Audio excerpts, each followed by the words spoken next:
শুক্রবার 20 ফেব্রুয়ারি জর্ডান ভিত্তিক গণমাধ্যম রয়া নিউজ প্রকাশিত এক প্রতিবেদনে উঠে এসেছে এক আবেগঘন ঘটনা। ইসরায়েলের গিলবোয়া কারাগারে আদালতে শুনানিতে অংশ নিতে গিয়ে এক ফিলিস্তিনি বন্দী রমজান মাসের শুভেচ্ছা শুনে বিস্মিত হয়ে প্রশ্ন করেন, আজ কি পবিত্র মাহে রমজান শুরু হয়েছে?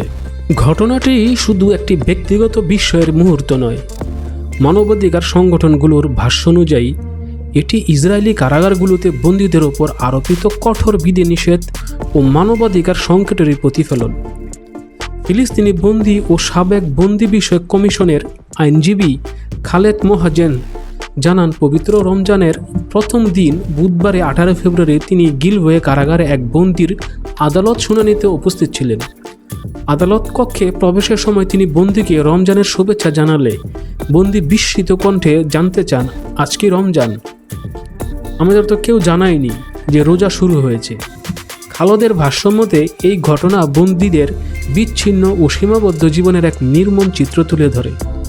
কঠোর যোগাযোগ নিয়ন্ত্রণ, সংবাদ মাধ্যমকে প্রবাসীদের সীমিত এবং তথ্য প্রবাহ বাধা, এসব কারণে অনেক বন্দী গুরুত্বপূর্ণ ধর্মীয় দিবস সম্পর্কে অজ্ঞাত থেকে যাচ্ছেন।